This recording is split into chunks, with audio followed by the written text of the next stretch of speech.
Metal pesado. Sherry Priest. Audiocuento editado por Juan Pablo Flores Montaño. Para Cuentos extraños. Weird Tales. Metal pesado. Kilgore Jones se soltó de El Dorado y cerró de una patada la puerta del conductor, que rebotó y se abrió de nuevo, así que la empujó con las caderas. El viejo coche se zarandeó hacia adelante y hacia detrás y gimió en señal de protesta, pero esta vez el seguro se cerró y no se abrió, por su propio bien. El Bandera Pirata era un coche grande, pero su conductor era un hombretón. No sería atrevido afirmar que Kilgore medía 2 metros y un buen adivinador de feria calcularía que pesaba 1/4 de tonelada. Calvo y con mucho vello facial, presumía de una alfombra de impresionantes patillas marrones que lucían rojas con el sol y llevaba gafas de aviador. El resto de su vestuario era negro.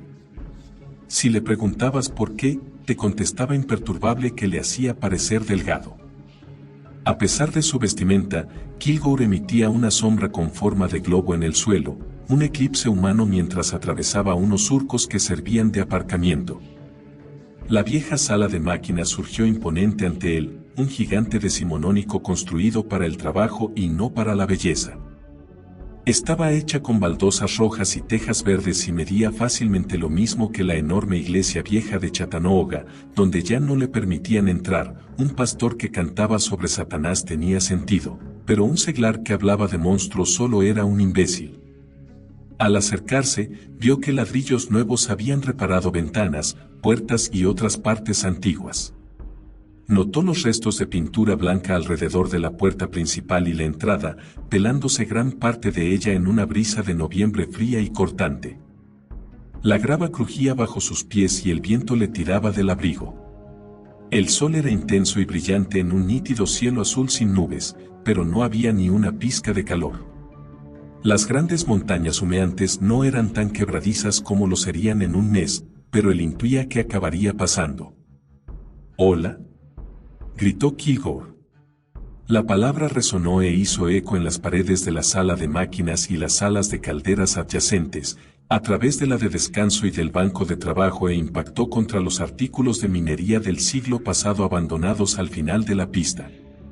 ¿Hay alguien? ¿Señora Husman? Subió las escaleras de la entrada y se plantó en el rellano, en un listón de madera, mirando hacia el interior cavernoso.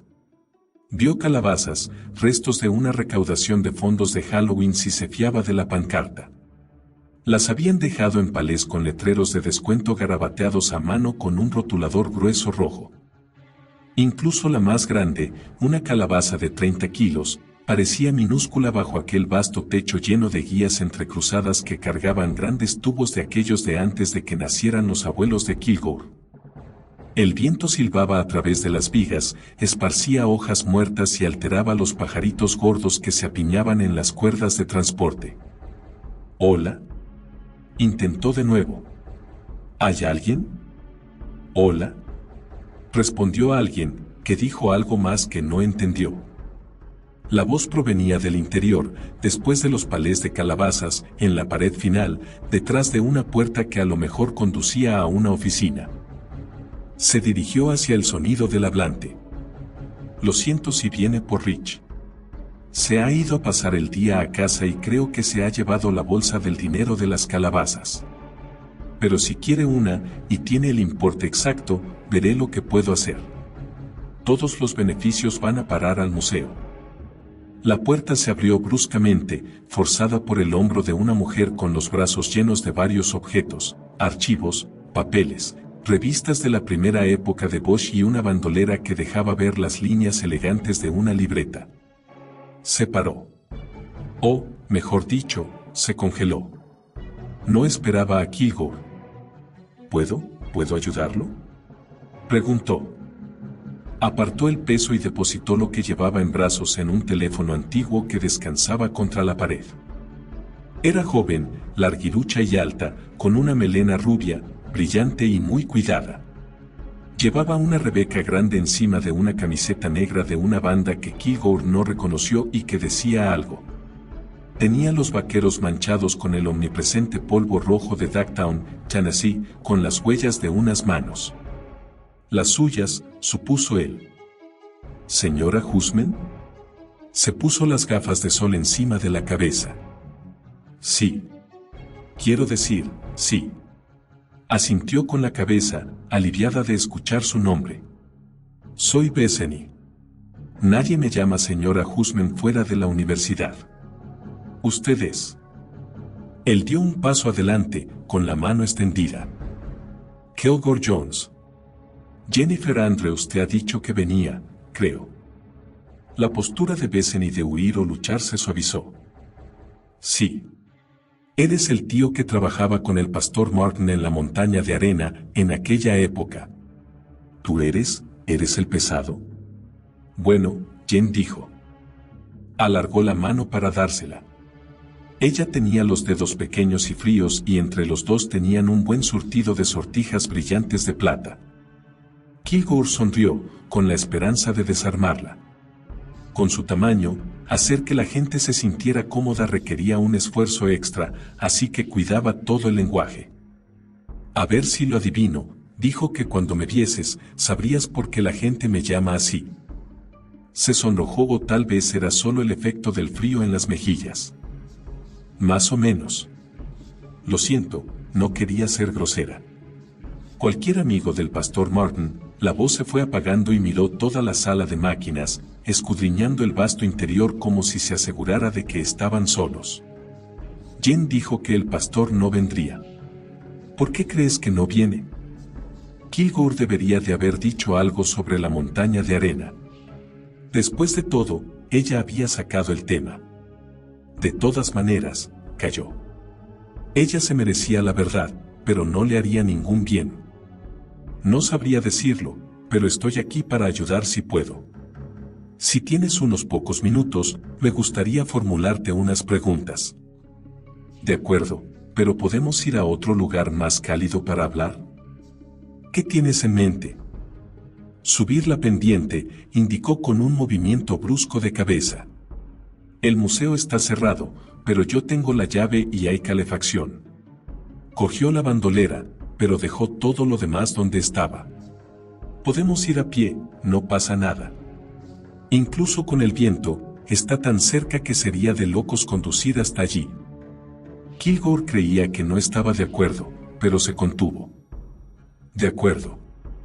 ¿Puedo ayudarte a cargar algo? No, respondió con desdén mientras tiraba de la puerta de la oficina, que se cerró con un silbido empalagoso. Esas cosas están bien allí. No hay nada que merezca la pena robar y nadie que se lo lleve. No desde que, se paró y cambió de opinión. Ya no. Te lo contaré cuando tenga una taza de café en la mano. Afortunadamente, la pendiente era corta, pero no tan corta como para no desear que el bandera pirata le ayudara a subirla.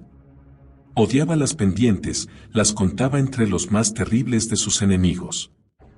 Arriba les esperaba un museo, un edificio bajo de una sola planta que era demasiado moderno para encajar con los edificios antiguos, pero demasiado nuevo para llamarlo vintage.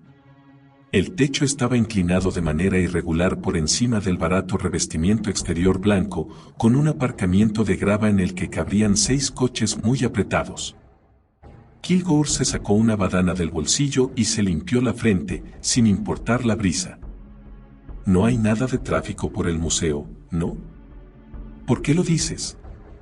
Preguntó mientras sacaba las llaves de la bandolera y abría la puerta. El aparcamiento dice que no espera demasiada compañía. Ella miró por encima del hombro. Oh. Sí, supongo que tienes razón. Ahora que lo pienso, no he visto nunca más de 3 o 4 coches aquí arriba.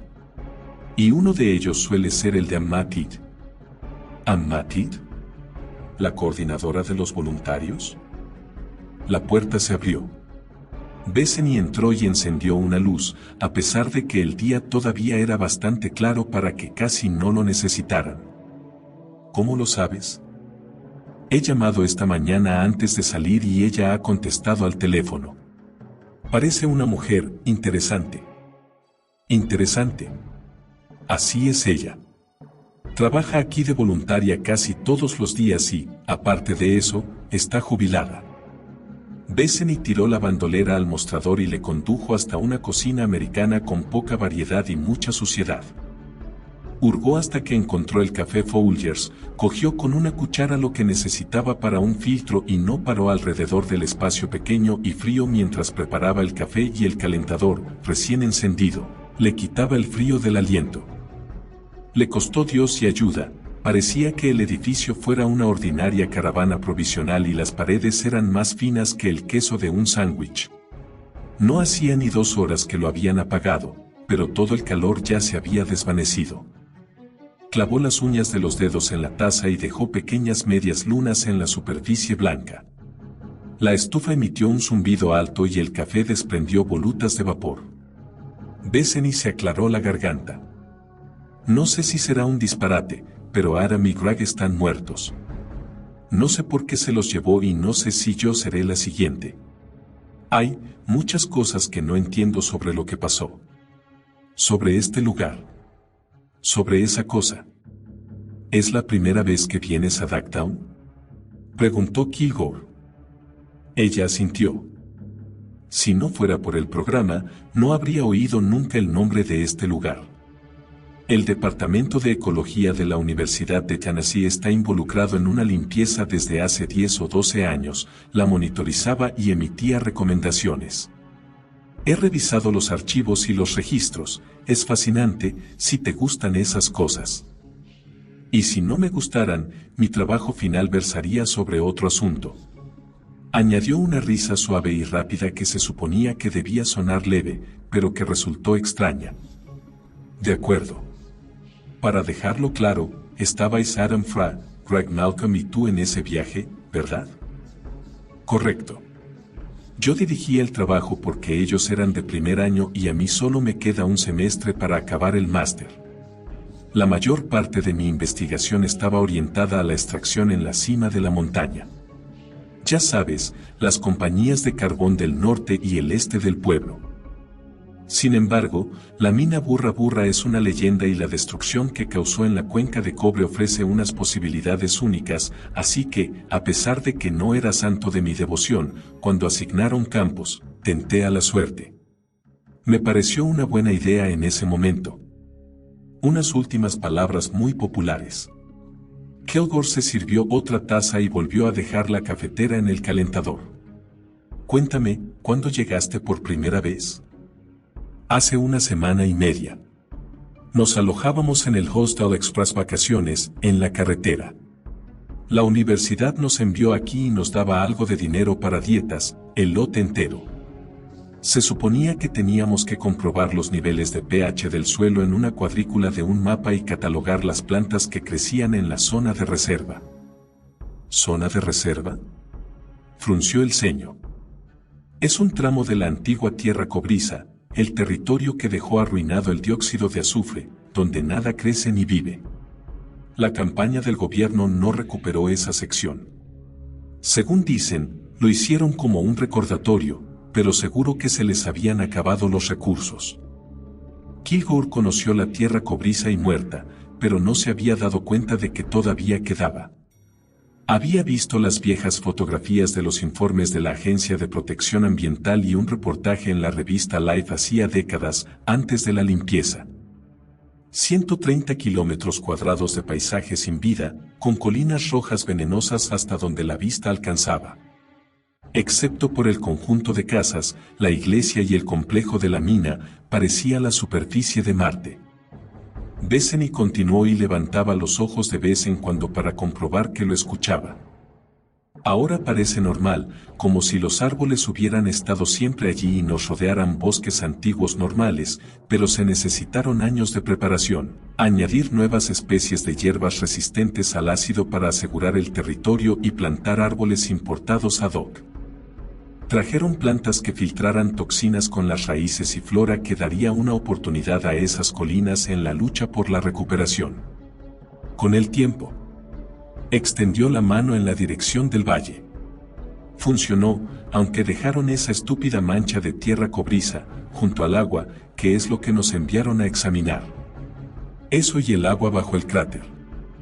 Él agudizó las orejas. ¿Dónde está el cráter? Si el museo está donde la vieja mina, estará cerca. Está al otro lado del aparcamiento. ¿Sabes una cosa? Olvídate del café, está horrible. Se levantó de repente y tiró el contenido de su taza por una pila cercana. Ven, te lo mostraré. Salió por la puerta, pasó por un estante lleno de folletos cutres, del pueblo. Él la siguió, ella casi corría porque quería acabar ya con todo.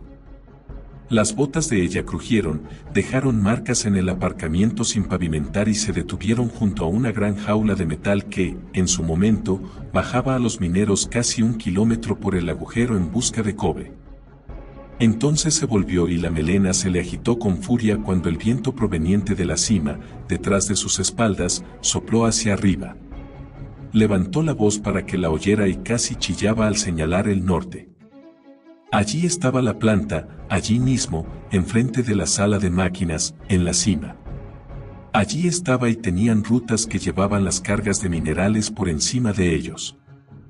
Se dio la vuelta y ahora la melena era un halo, vasto y dorado, más salvaje que el de Medusa. Parecía que estuviese al borde de un precipicio, preparada para saltar. Dijo algo más, pero Kilgore no la podía oír, hablaba al viento y las palabras se perdían. No obstante, cuando se puso a su nivel la entendió. Con más calma, le contó. La mina se hundió hace unos años, pero entonces ya casi no extraían cobre, conseguían más dinero con el ácido sulfúrico generado del dióxido de azufre como parte del proceso de fundición, ya sabes, el mismo que destrozó toda esta parte de las grandes montañas humeantes. De todos modos, allí está, el lago donde se ahogaron mis amigos. Más allá de la jaula de los mineros, por debajo del otro lado de la cresta afilada e irregular, les esperaba un gran cráter lleno de agua azul clara rodeada por rígidos árboles verdes. Parecía que alguien hubiera quitado el tapón y el paisaje se hubiera ido por el sumidero y hubiera dejado esa balsa azul, que resplandecía en el fin del mundo.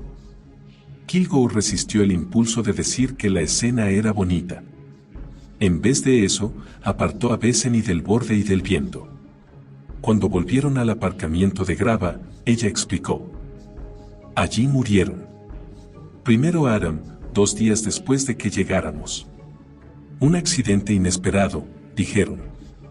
Cayó y se olvidó de nadar o una mierda así. ¿Enviaron el cadáver a casa? No creo que aquí tengan las instalaciones para practicar una autopsia. Sí, ya está en casa. Sin embargo, Greg murió 2 días después y está en el centro médico Cuenca de Cobre, salvo que hayan devuelto el cadáver y nadie me lo haya comunicado, ¿qué podría ser? Nadie me dice nada.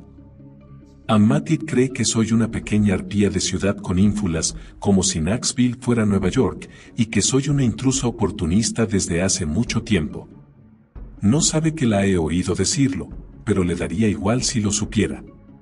Miró a Kilgore con algo nuevo en los ojos, algo astuto. Tal vez te hablan a ti. Hago todo lo posible por ser un hombre sociable, pero según mi experiencia, la gente suele abrirse más deprisa con una mujer guapa como tú que con un tío como yo. Aquí no. Encogió los hombros. No les gusto. No confían en mí. Creen que soy igual que los abogados y los ecologistas que cerraron la mina y dejaron a todo el pueblo sin trabajo. Si no estás a favor del cobre, estás en contra. Como si toda la vida que estamos devolviendo a este lugar no valiera una mierda. Kilgore Jones hizo ruidos de protesta, pero ella no respondió. Solo miró hacia arriba de la cresta, hacia el agujero azul en la tierra cobriza, rodeado por todos los árboles desafiantes, con las raíces aferradas a las empinadas paredes del cráter, torcidas y muy agarradas y todavía vivas, como un enorme, que te den a la historia. Sin embargo, ella todavía no le había dicho lo que quería escuchar, de forma que se lo volvió a recordar amistosamente, pero con firmeza. Dime qué viste aquella noche, cuando Greg se hundió. Despacio, asintió con la cabeza. Algo subió y casi salió del agua, pero no del todo. Murmuró a Greg, respondió, apenas más fuerte que el cuchicheo que describía. Lo llamó. Lo atrajo. Cuando vio que no lo seguiría, lo agarró y se lo llevó a rastras dentro del lago. Describe lo que viste. No, no puedo. Haz un esfuerzo, porque no se me da nada bien leer mentes. Bethany, dijo, con urgencia, quizás con impaciencia, pediste ayuda. Explícamelo. Tragó saliva, cruzó los brazos y se apretó la sudadera alrededor del cuerpo. Parecía un hombre, pero no lo era. Parecía un minero, uno de los antiguos mineros del siglo XVIII. Pero no exactamente. Frunció las cejas. ¿Crees que era un fantasma? Ese sería un terreno más cómodo para Kilgore, si no fuera por la alumna. Los recuerdos y la imaginación, los suyos o los de los demás, son normalmente los que crean los fantasmas. Muy de vez en cuando alguno tendrá fuerza para aparecer en el mundo real, pero no he oído nunca de ninguno que tuviera bastante poder para ahogar a un adulto. Se escondió las manos en las mangas y después se las metió bajo los brazos. Esa cosa, fuera lo que fuera, no era un recuerdo. Estaba realmente allí. Así que si no era un fantasma, ¿qué era? Todavía no lo sé. No dio ninguna opción, porque solo habría conseguido asustarla. Necesitaba más información y eso significaba que le hacía falta una persona del pueblo. A pesar de sus protestas educadas, Bethany no lo era y todo el mundo en el condado lo sabía. Kilgore no lo era tampoco y Chattanooga no era más rural que Knoxville, pero para ser del terreno necesitabas algo más que una dirección de partida. Dejó a Bethany en los escalones del museo. Se dieron la mano y le hizo prometer que estarían en contacto y que no se acercaría al cráter. Ella aceptó los términos, pero él no sabía hasta qué punto podía confiar en su palabra. El pánico por ver a su compañero ahogarse no era nada comparado con el canto de sirena de una criatura mística o su mera curiosidad. Sirena. La palabra le rondaba en la cabeza y se negaba a desaparecer. Tomó nota mentalmente, pues no servía de nada negar la coincidencia. Las sirenas eran seres del agua con una forma determinada de actuar, llamaban, atraían y mataban, a pesar de que solían manifestarse con una apariencia más bonita que la de un viejo minero. Hay una primera vez para todo. Entonces volvió a hablarle a Greg, pero Greg no le hizo caso, musitó mientras abría la puerta posterior del Dorado y entraba en el coche, así que recurrió a la fuerza. Contempló el crucifijo plateado del retrovisor, que temblaba y se movía como un péndulo. Había sido un regalo de alguien que ya no le hablaba, un hombre al que había considerado un padre, y la tercera iglesia que lo había expulsado. La última iglesia. Aquella por la que pasaba a veces con el coche, puesto que todavía no había acabado del todo con aquella discusión, pero tenía bastante sentido común para no entrar. Ya no era bienvenido allí, como si fuera un maldito vampiro que sabía que no tenía que cruzar el umbral. De todas maneras, no se acercaba. Conocía los lugares en los que no lo querían y parecía que ninguna cantidad de deseos ni de rezos lo cambiaría. Suspiró porque seguro que le habría venido bien la ayuda, pero lo aceptó, sacó una libretita del bolsillo y apuntó lo que había averiguado. Entonces fue a la última página, donde había anotadas dos direcciones, una era el lugar donde se bebía en el pueblo, un antro que tenía un letrero cutre de Eds, la otra era la de una mujer que se llamaba, o la llamaban, Amma Pitt, que trabajaba de voluntaria en el museo y, supuestamente, no tenía a la pobre señora Husman en gran estima. Su reloj indicaba que era demasiado pronto para molestarse en ir al bar, no encontraría a nadie útil con quien hablar. ¿Pero y la señora Pitt? Todavía no era hora de cenar y había dicho que podía pasarse antes de la puesta del sol. Estaba esperándolo, pero él habría preferido llamar primero, por el tema de la cortesía. Aún así, ella había reconocido que no tenía teléfono. Cogía todos los mensajes en la línea del museo y parecía de lo más contenta así. Kilgore Jones sí que tenía un teléfono, pero era un terminal sin GPS. Se consoló pensando que, por gracia divina, Dagtown aparecía en Google Maps y, Por lo tanto, unas hojas impresas en casa le daban una idea de cómo era el área. Ahmad-Did vivía a tiro de piedra de la mina, pero tardó 20 minutos en encontrar el camino hasta la entrada de la casa dentro de El Dorado. La carretera no estaba señalada ni pavimentada y la encontró después de descartar otras 4 carreteras idénticas. Cómo llegaba el correo a las casas era un misterio para él, pero los pueblos pequeños y apartados tenían sus métodos. Cuando todo el mundo se conoce, las cosas no suelen perderse ni extraviarse, lo que hacía que el caso de los estudiantes ecologistas de la Universidad de Tennessee fuera todavía más extraño.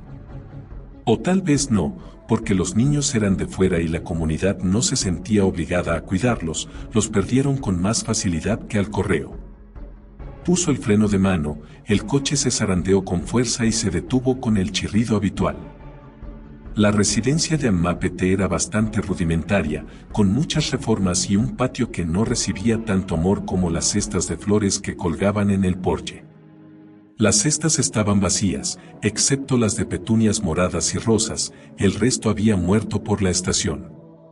Estas también morirían, probablemente antes de Acción de Gracias. Sin embargo, por ahora daban un toque de color a la Casa Blanca con el techo gris que delataba que alguien vivía y que a alguien le importaba ese lugar. Kilgore golpeó los escalones, vio que eran verdaderos y entonces llamó a una puerta pintada de rojo. Tras la puerta, escuchó un televisor que mascullaba las noticias locales, una silla chirrió, una mesa del suelo crujió y, tras una serie de pasos y una pausa, apareció un globo ocular en la ventanilla que servía de mirilla. La puerta no se abrió. ¿Quién es? Se colocó en su pose más educada, con las manos dobladas por delante y un poco encorvado para minimizar su prodigiosa altura. Disculpe, señora, busco a Ahmad-Did. ¿Es usted? ¿Qué quiere? Soy Kilgore Jones. Hemos hablado esta mañana por teléfono, le explicó. Sí, me acuerdo. Eres un hijo de puta de los buenos, ¿no? Eso me dicen. ¿Qué quieres? No estás con la policía, eso lo recuerdo.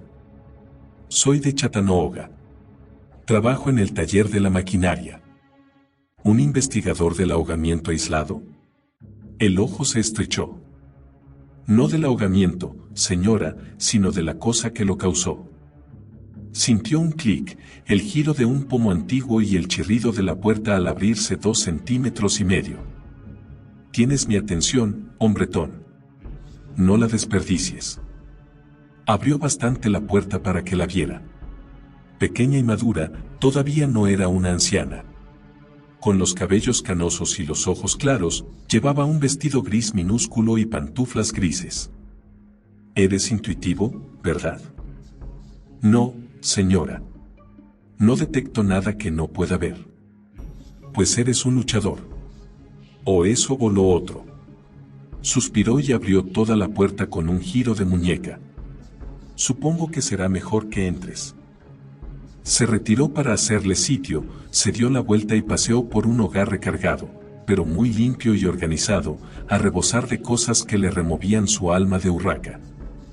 Había un montón de libros sobre la Guerra de Secesión norteamericana y del salvaje oeste y aquella serie de los años 80 que hablaba sobre fenómenos paranormales, figuras de tierras cercanas y lejanas, filas de campanas para turistas, cucharas con pequeños emblemas que las identificaban como piezas de coleccionista. Fotografías de seres queridos enmarcadas y colgadas en unos pocos centímetros cuadrados de pared, un lote de teteras y manoplas organizadas con gracia, una celosía de varias tazas de café que colgaban de las paredes alrededor de los armarios, mantas de ganchillo hechas a mano con colores claros y patrones desafortunados. Cortinas hechas de retales de sábanas, pueblos navideños con patinadores y oficinas de correos y estaciones de trenes que esperaban al siguiente con luces brillantes y miniaturas de habitantes, mascotas y coches alegres, además de coronas de flores en todas las puertas. Siéntate y pondré la tetera al fuego. Y tanto que la había puesto al fuego. Kilgore no escaparía nunca de la casa de una mujer mayor del sur sin té, del mismo modo que no había quedado con ninguna joven sureña sin café, ahora que lo pensaba. Era como si nadie pudiera hablar sin un sorbo de alguna bebida para distraerse. Habían hecho lo mismo en la antigua primera iglesia bautista, ¿no? Cuando no eran cenas de sobaquillo, eran comuniones, y por eso lo llamaban el vestíbulo de la hermandad. Ammá, cuyo nombre había confundido la primera vez con mamá, señaló hacia la mesa del comedor una pieza bien trabajada y barnizada que alguien habría hecho. Ninguna de las sillitas combinaba ni parecía lo suficientemente fuerte para soportar a Kilgore. Quería sugerir que tal vez podían sentarse en el exterior del porche, pero entonces descubrió un banco de cedro que seguramente sería de jardín, pero que en la cocina de Ammá acumulaba montones de toallas dobladas y varias sartenes de hierro. ¿Cree que yo podría despejar ese banco? Mejor si no rompo nada. Se rió con la tos de una octogenaria fumadora, pero ni era tan mayor, ni Kilgore veía cigarrillos por ninguna parte. Haz lo que consideres necesario. Se dio cuenta de que no era solo la risa. Pronunciaba las palabras con el tono irregular de una anciana. Mientras él le redistribuía con delicadeza la decoración, dijo: «Espero no haberla importunado, especialmente si se encontraba mal». «Mal». Se paró ante la cocina y le lanzó una mirada. «Oh, ¿quieres decir la tos? Supongo que no hace mucho que viniste a la ciudad o ya lo habrías oído. Todos los viejos que crecimos aquí, tenemos esta voz». «Lo siento». «¿Por qué?» «No duele y no me importa». «Da sentimiento de pertenencia a la tribu», le informó, sacó una caja de bolsitas de té de un armario y entonces descolgó 2 tazas de la pared. Para ella eligió una rosa, con un asa con una forma bonita. Para él, una con Piolín sentado en una bañera. Antaño, Ducktown y Capehil formaban una enorme tribu. La mina cuidaba a los trabajadores, insistió, con la tos en contra. Eso se ha acabado, como la mayoría de nosotros. Así son las cosas. Pero la tierra ha revivido muy bien, respondió él y aceptó un poco de agua hirviendo, donde hundió la bolsita de té para que se hiciera la infusión. Aquí está. Aquí está, sí. También hay serpientes, ratas e insectos. Esos dolores de cabeza no los teníamos antes, pero aquí vienen, arrastrándose. Ninguno de ellos merece la pena por esos malditos árboles. Nos gustaba nuestra tierra cobriza, para que lo sepas, le miró por encima de la taza. Pero no has venido por el té ni por las quejas. ¿Quieres hablar del cráter y de quién duerme allí? No le gustaba la formulación de esa frase, ofrecía demasiadas sugerencias, implicaba demasiadas cosas. Se preguntaba de cuánta información dispondría la mujer realmente, así que se lo preguntó directamente. Sí, señora. Usted ha trabajado en el museo más tiempo que nadie y es de aquí. Creo que es la mejor persona más adecuada para responder preguntas. ¿Qué sabes ya del tema? Solo lo que vio Bethany Hosman. Amati emitió un sonido burlón que agitó la superficie del té. Esa chica. Cree que sabe tanto. A mí no me dijo que hubiera visto nada. No se lo dijo tampoco al sheriff. Asegura que a usted no le cae nada bien. Cree que es porque no es del pueblo. Es porque intentó pedir un café descremado light y no sé qué más en la gasolinera de la entrada del pueblo y tuvo una actitud altiva cuando solo pudo comprar café de toda la vida, espetó. Kilgore suponía que hablaban de lo mismo. Así que no me dijo ni mu, pero te habla a ti. Pues muy bien, así que vio algo, ¿no? Algo que salía del agua, con el aspecto de un antiguo minero. Arrastró a su amigo al cráter y lo ahogó. ¿Con el aspecto de un antiguo minero? Repitió, pensativa, y con un signo de interrogación. Bien, a veces estas cosas toman la forma por la que se les llama. Nos muestran lo que esperamos ver. Cerró los ojos e inspiró con profundidad por encima de la taza, absorbió el vapor y sonrió, pero de una manera casi nefasta. Esas cosas que estaban aquí antes de nosotros, antes de la mina, antes de los indígenas. Seguirán aquí cuando el último de nosotros desaparezca. ¿Cree que les alegra? ¿Que el último de nosotros desaparezca? No lo sé. Yo soy terrestre. Pero los estudiantes ecologistas de la Universidad de Tennessee también están aquí por la Tierra, para devolverle la vida. ¿No cree que los fantasmas o seres locales se alegrarían por ello? Backdown no los quiere aquí. Si lo que sea lo que haya al fondo del lago no los quiere aquí. Todos no somos hippies ni estamos hechos de arcoíris, hombretón. Debe haber una armonía, tú me entiendes. Y, aquí en la cuenca, siempre hemos vivido del metal. Tenemos tierra que contiene cobre, cosas que sacan cobre y cosas que trabajan cobre. Una armonía. Vale, este lugar no ha estado en armonía durante 150 años y esos niños no tendrían que arriesgar su vida para devolverla. ¿Por qué no? Preguntó guiñándole un ojo. Había un resplandor de dureza. Fingió estupefacción, pero ella la apartó con un gesto. No, ahora en serio, sabes que te tomaba el pelo. Sea lo que sea ese Belcebú, no tendría que crecer aquí ni se tendría que enquistar. Lo tendrías que sacar y encargarte de él. ¿Cómo? Lo desconozco. Pero si es bastante asqueroso para matar a gente, no servirá de nada hablar a buenas. Al menos no si le hablas tú. Él meditó sobre la información. Gracias, dijo al fin, con los labios al lado de la cabeza de Piolín. Me ha dado muchas ideas.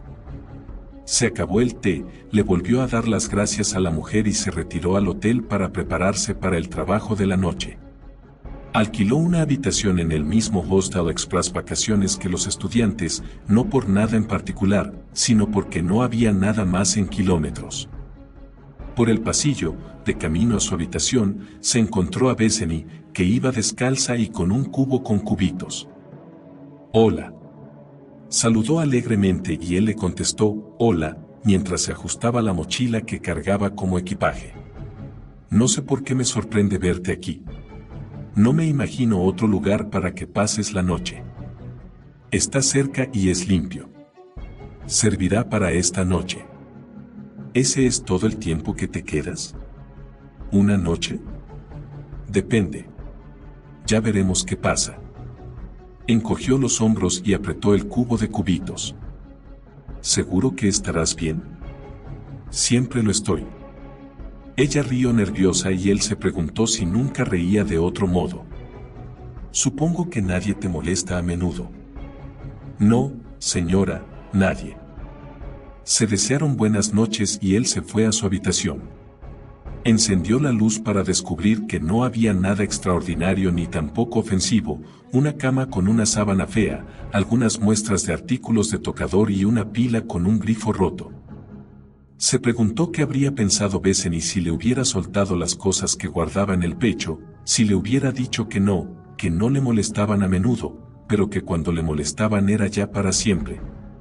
Cualquiera que haya visto una película de prisiones sabe que lo primero que hay que hacer es derrotar al hombre más importante. Los monstruos también lo sabían. Hasta ese momento, había escapado de todas las situaciones con algunas cicatrices de recuerdo. Cicatrices que todos los días le recordaban a los que no habían tenido tanta suerte. Esas cosas que no existían, eran peores que los nadie.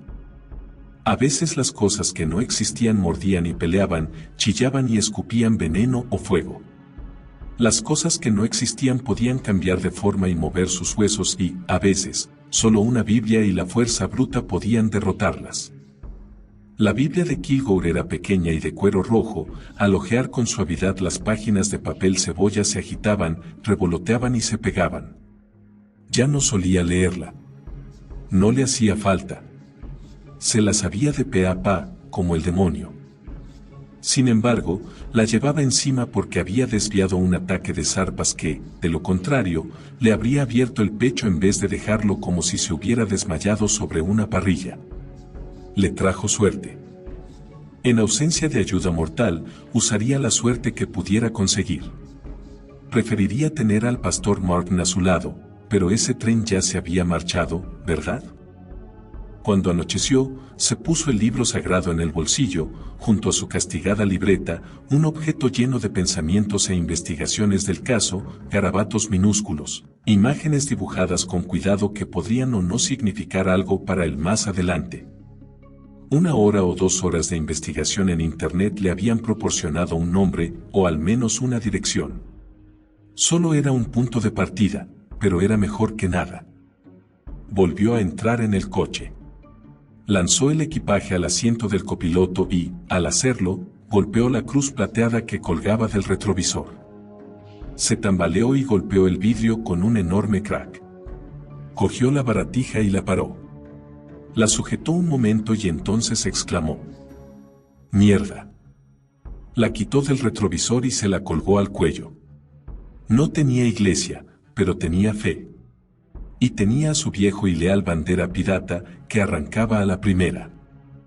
Una vez pasó las pocas farolas y tiendas de la esquina de las que presumía Ducktown, las luces del coche iluminaron un camino llamativo, oscuro como la boca del lobo. Estaba a casi 3 kilómetros de la mina, pero había pocas señales que señalaran el camino y casi nada en el sentido de la civilización.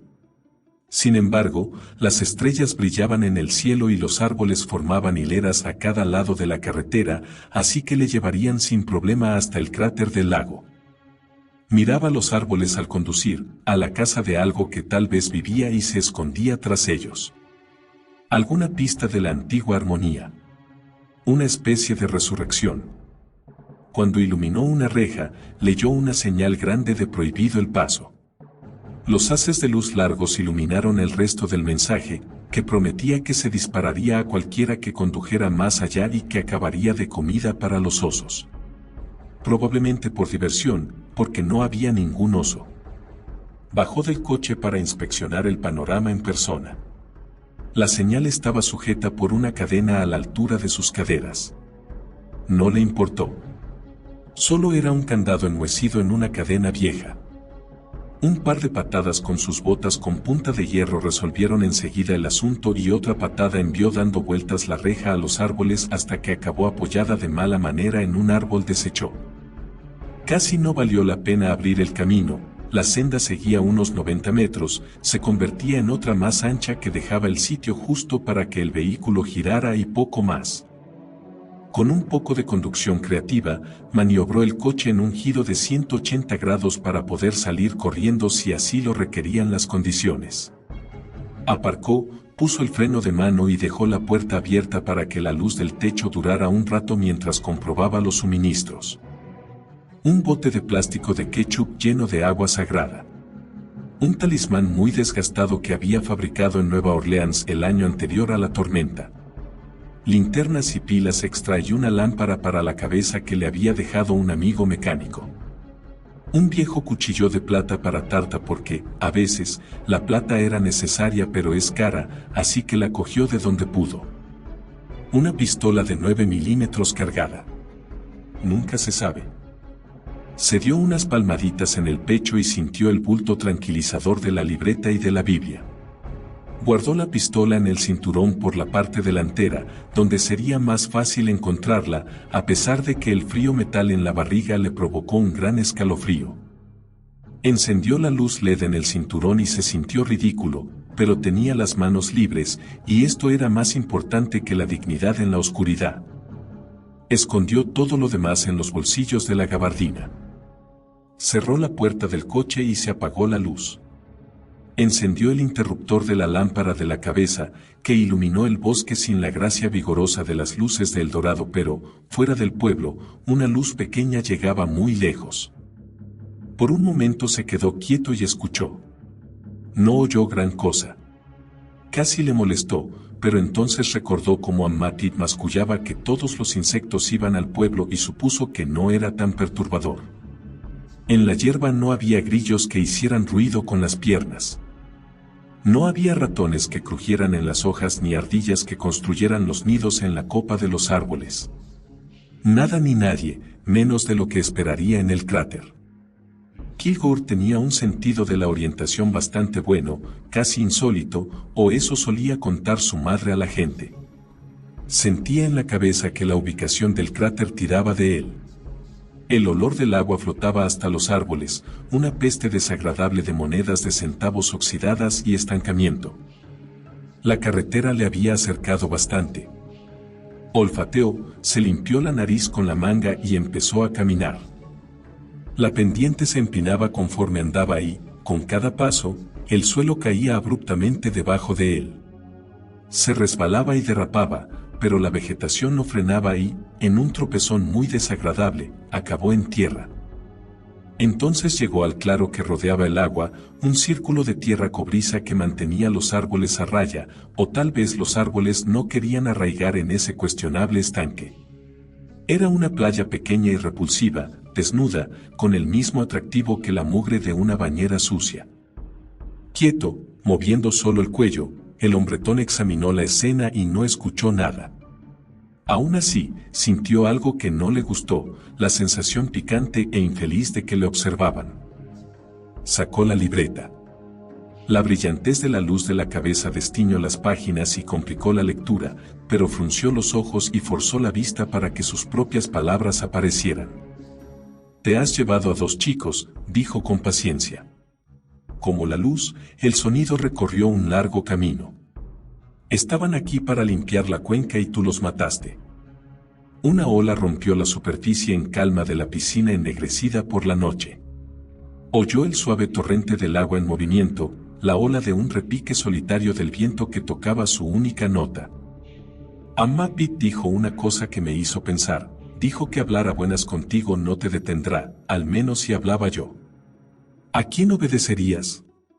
Todo el mundo tiene miedo a algo, pero tú llevas una vidorra aquí, ¿no? El agua se movió de nuevo. Kilgore lo vio de reojo, las líneas movedizas de algo que viajaba por debajo de la superficie, pero que no se asomaba al exterior. Te llamó Belcebú y no era una forma de hablar. Quería decir que eres un demonio, pero yo creo que no te mereces ese nombre. Un demonio podría salir del agua y causar un desbarajuste más interesante en otro lugar. Y tú no puedes, ¿verdad? Levantó la vista sin mover la cabeza. El deslumbrante resplandor de la luz le mostraba una figura que era redonda y calva, una cabeza parecida a la suya. Sus ojos se levantaron lo suficiente para romper la calma del agua y ver qué cabrón le provocaba de esa manera. Kilgore contuvo un escalofrío y volvió a poner la vista en la libreta, en la palabra que había anotado. No estoy seguro de cómo se pronuncia eso, admitió. De todas maneras, tal vez sea un nombre equivocado. Sin embargo, es una coincidencia bonita, así que te llamaré Cuferniquel. Los ojos de dentro del agua eran más oscuros que el cielo de arriba o que el agua de abajo. Eran tan negros que derramaban oscuridad, un resplandor de maldad. Kilgore miró a los ojos de la cosa. ¿Esa palabra significa algo para ti? Una expresión de desdén baja y burbujeante sopló y agitó la superficie del lago. Entonces, tan suavemente que apenas entendía, la criatura replicó. Duendecillos imbéciles. Duendecillos imbéciles, repitió Kilgore, demasiado sorprendido para responder otra cosa hasta volver a mirar la libreta. A menudo las criaturas no sabían hablar y, si sabían, encontraban complicado hacerse entender. La voz era clara, a pesar de que sonaba como si viniera de kilómetros y kilómetros de profundidad. Pero son peligrosos, ¿no? Y están ligados al metal, como el metal a la mina burra, más o menos. Los antiguos mineros alemanes se quejaban de que había una plaga en el cobre y no se podía fundir. No sabían que el metal no era cobre, sino niquelina, no podían sacar cobre porque no había. No eres tan diferente de ellos, Cuferniquel. Una cosa que finge ser otra. No eres un ser, ni una criatura de la vida, por supuesto. Tus palabras no significan nada. Tú no significas nada. No hay vida aquí. Tendrías que ser una cosa pequeña, un punto frío. Un tramo donde no crece la hierba, pero la polución de la mina ha permitido que amplíes tus fuerzas. Tengo más poder de lo que crees, silbó. Se levantó y fue a gatas hacia el borde y hacia Kilgore con una lentitud deliberada que mostraba su aterradora forma, paticoja y afilada. No, insistió y no retrocedió, poniéndolo en evidencia. Si tuvieras bastante fuerza propia, no llevarías la piel de un hombre muerto. No tienes suficiente sustancia, ni suficiente vida. Miró deprisa a su alrededor y escudriñó el bosque con el haz de luz blanca clara que llevaba en la frente. La línea de árboles apareció impenetrable y sin rajas, una fila de troncos divididos con rayas de oscuridad. Parecía una jaula. La criatura soltó alguna queja húmeda, pero paró la progresión del agua y permaneció con los muslos en el lago. También observó la línea de árboles, a la casa de lo que fuera que buscaba Kilgore, pero, al no ver nada, adoptó otra expresión de desdén. Sabes muy poco y todavía entiendes menos. Entonces sal del agua. Ven aquí y ciérrame la boca, Belcebú. La criatura dudó, entonces se embistió y se retiró, como si hubiera cambiado de opinión. Kilgore reconocía una farsa cuando la veía. No puedes, ¿verdad? Sí que puedo, insistió. Demuéstramelo. No obstante, la cosa observó los árboles en busca de una respuesta que Kilgore no podía ver. Se encogió en el agua en una postura entre amenazante y dispuesta a huir. La cosa llevaba ropa holgada, la ropa de ir por casa y el peto de un minero de hacía 100 años, con botas, guantes y el humo del hollín de una vela alrededor de sus ojos vacíos. Empapado y deshecho, el uniforme se le pegaba a la piel y los huesos y mostraba los pliegues y las curvas de algo hecho con poco más que cartílagos y mito. Ven a darme una paliza si tan fuerte te crees. He destrozado a cosas más grandes que tú y te destrozaré a ti. Los ojos negros como el carbón se fruncieron y le salió humo de las órbitas. El agua te asusta. La tierra te asusta, contraatacó. No me asusta en absoluto.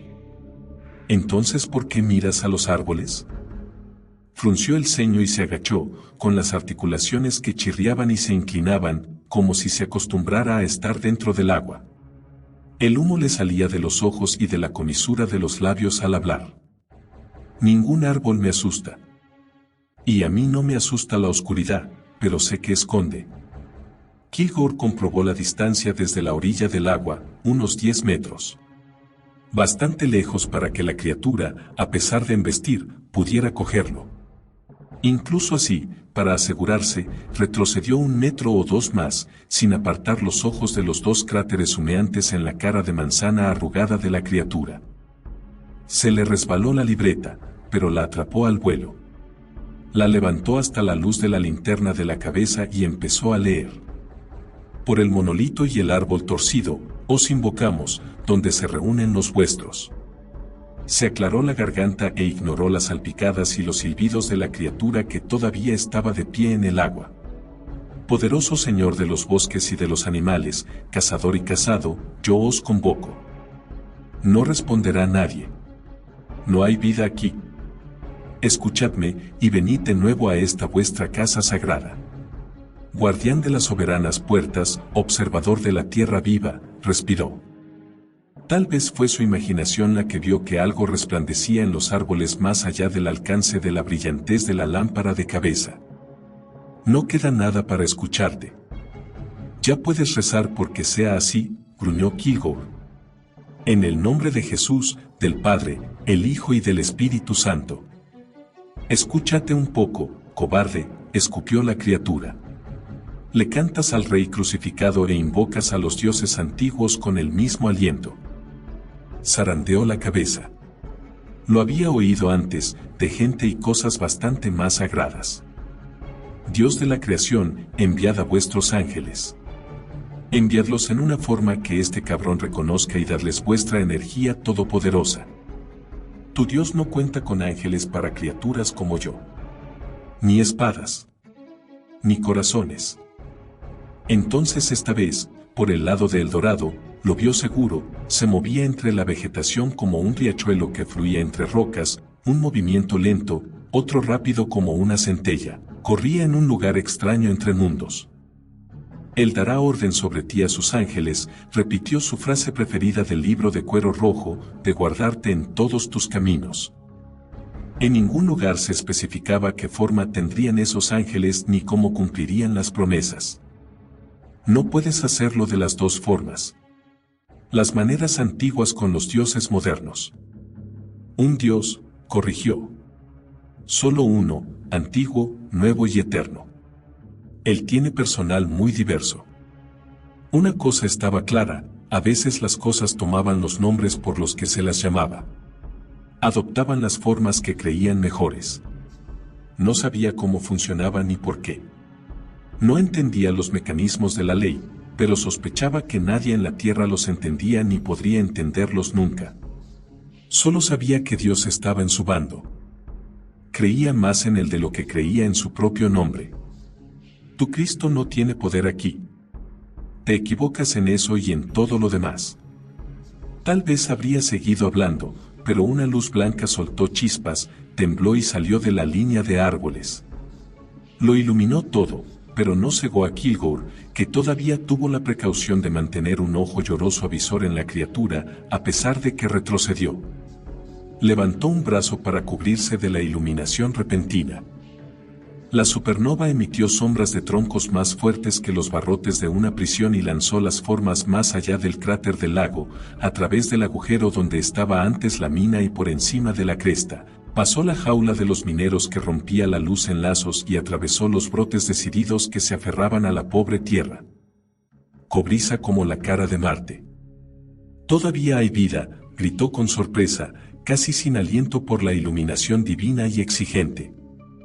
Entre los dedos, alrededor de los bordes del feroz resplandor que era más frío que noviembre, vio a una figura con 4 patas, con todas las extremidades tan estrechas como las raíces de un árbol joven y que sostenían un tronco como un barril y una cabeza orgullosa rematada con una corona tan ancha como los brazos extendidos de Kilgore. O sin ninguna corona, con cuernos, si es que eran eso. Esa cosa tenía cuernos, a pesar de que Kilgore no encontraba las palabras para nombrarla. Ni para una oración o una súplica, puesto que se acercaría a la blasfemia. Incluso si sabía la manera en la que su Dios llamaba a esa cosa, no sería una palabra que pronunciarían sus labios. Inspiró y expiró. Se obligó a respirar a través de ese éxtasis de luz penetrante que atravesaba la cuenca de cobre y todo lo que contenía. Tubal-Caín fue lo mejor que encontró para saludar. El nombre de uno de los guardianes con cuernos del poderoso libro de cuero rojo. Rió bobamente al recordar un chismorreo de la tradición popular que casi había olvidado. Eres forjador, alabado sea el Señor. Ya entiendo tus patrones, Dios. Veo que giras la rueda. El gran ciervo se movió. Su forma fluctuaba entre una proyección fina como una hostia y la carne y la sangre, pero se mantenía estable y contemplaba la criatura del lago, que se encogía con la luz. La criatura luchó, cual mosca en la miel. Echaba gases y retrocedía, embestía hacia atrás y no iba a ninguna parte. Bueno, iba hacia adelante, hacia la cosa que brillaba en los árboles.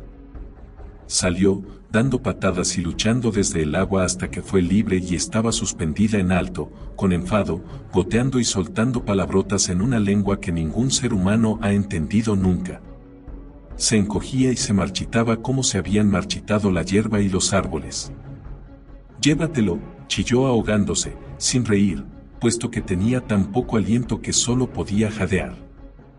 Cuando la criatura con forma de minero se levantó, retorciéndose y muriéndose, y se dirigió a regañadientes hacia el bosque, Kilgore sintió una presión en el pecho como una mano que le apretaba. La presión creció y se frotó los ojos, pero solo vio el ardor abrasador de la luz de los árboles. Y entonces vio estrellas. Después de eso no vio nada, ni siquiera la luz sempiterna. Ya no. Volvieron las estrellas, pero esta vez en el cielo. Parpadeó. Estrellas de verdad y no las que le habían nublado la vista cuando se había ido la luz. Yacía de espaldas y una sensación de punzada afilada a su lado sugería que alguien le golpeaba con un palo. ¡Ay!, masculló y le dio un golpe al palo. El palo estaba en manos de Ammatid, que también tenía una linterna enorme con una pila de 9 voltios en la parte baja. No le apuntaba a la cara, hay que decirlo todo. Enfocaba a la tierra e iluminaba su lámpara de cabeza, que había caído y había dejado de funcionar. Levántate, hombretón. Ya has acabado. ¿Acabado? Yo no, se levantó despacio, impulsándose con los codos. Yo no he hecho nada. El ceño fruncido sugería que no estaba de acuerdo, pero solo dijo: como tú digas. Recupérate. He encontrado tu coche en la colina, pero a la batería le hará falta un arrancador. Hay más de un tipo de vida, ya lo sabes, y me tienes que llevar a casa. ¿Ha andado hasta aquí? Le enfocó la cara con la linterna y se estremeció. Por supuesto que he venido andando. ¿Cómo si no se suponía que tenía que seguir esa luz? ¿Conduciendo entre los árboles? No estoy segura de qué tipo de coche te piensas que tengo y yo no monto en bicicleta. Nunca aprendí. No es natural eso de correr con dos ruedas. Y tanto que lo es, rebatió con una sonrisa. Ella le ofreció una mano para quedar bien, pero él se levantó sin su ayuda. ¿Así es como me encontró? ¿Siguió la luz? Mejor que la estrella de Belén. Estaba medio en broma cuando dijo: cierre la boca, señora. Oh, claro. Tú puedes pedir un favor a los dioses paganos, pero yo no puedo bromear un poco sobre la astrología. Muy bien. Eres un hipócrita enorme. Se sacudió el polvo y se palpó en busca de heridas. En general, se sentía bastante bien. Cansado, pero bien. Soy enorme en muchas cosas, pero no soy hipócrita. Entonces tal vez solo estás confundido. Ya está bien, dijo y dio un paso adelante para sostenerlo. Funcionó, mayoritariamente porque él no quería caerle encima. Espera un momento si te hace falta. No sé qué me pasa, musitó. No he hecho nada. He pedido ayuda y ha venido. Eso ha sido todo. No, niño. Le dio una palmada en el brazo. Eso no ha sido todo. Tenías razón, le aseguró mientras le dio el brazo hacia arriba de la montaña, en dirección al bandera pirata. Había vida en este lugar. Mucha vida. Tu vida. Y mi antiguo hombre, explicó guiñándole un ojo, te cogió un poco para hacer su voluntad. Has hecho un buen trabajo al llamarlo. Kilgore frunció el ceño a la pequeña mujer que le agarraba del brazo. Continuó hacia adelante. Sabía que si te pedía todo a la vez, no lo harías por nada en el mundo. Alabado sea el Señor, Él tiene tiempo, pero tú y yo no. Mientras andaban, el brillo de los ojos de la mujer no procedía de la linterna ni de la luna.